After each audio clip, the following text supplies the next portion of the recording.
So the DJI RS4 Pro just dropped, and this is the DJI RS2 Pro. You might be thinking, wow, that looks pretty much the same. That's because it basically is. They only made some small upgrades.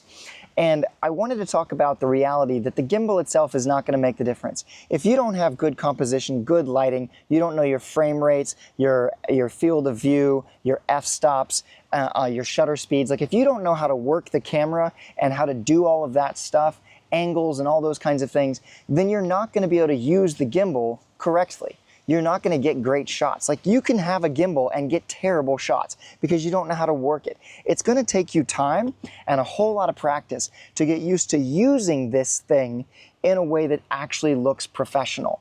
Think of it like a video game. When you first started playing a video game, if you've ever played like Smash Brothers or one of those other like racing games where you're having to control the car, like those aren't complicated games. But you quickly realize that like it's a fine-tuned experience as you're moving through it. And so your ability to control this gimbal with the joystick on the back and the movement of your hands and the panning motions is going to take time and practice. I'm going to show you a video right now that I made for a local surf company, or it's not a surf company, it's a surf lessons, I guess, thing. I don't even know what you would call it. It's a surf camp. And I did it with this exact setup, the RS2 Pro, the EOS R, the 24-105 lens, and I think it'll show you that like getting the newest gimbal isn't gonna give you necessarily the video that you want. It's putting the practice in. So enjoy this video and I'll see you right after.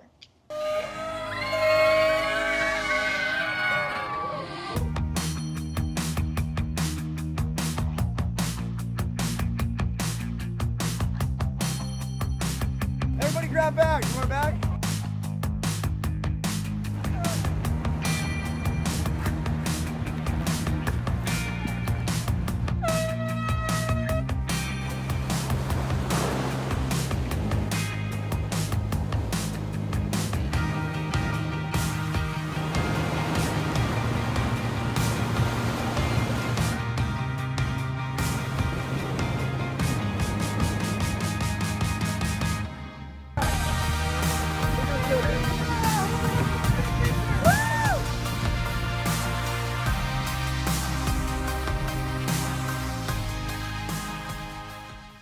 All right, so what do you think? If you liked that video first, can you like this video itself?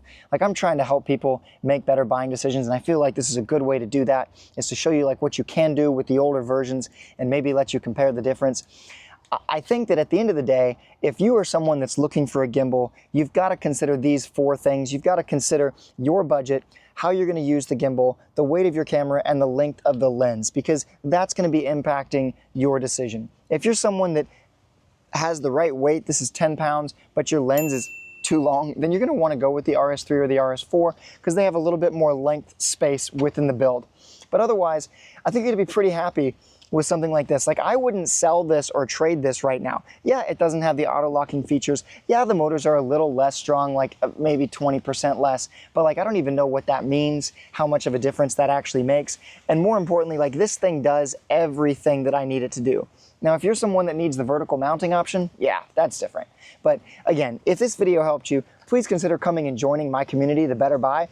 My goal is to give people the information they need on the stuff that they want so they can make the better buy. And this was a short version of a much longer video that I already made to try and help people do that. So go check out the community. It's totally free for the first 100 members. And then after that, it's just a slowly increasing membership.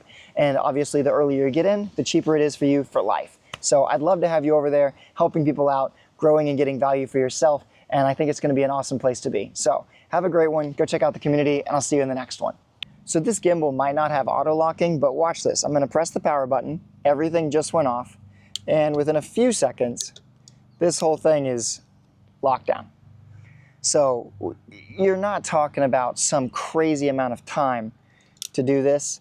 It's just a few seconds. Now, it is really nice to have an auto locking feature, but like, come on. That wasn't exactly some sort of crazy time thing.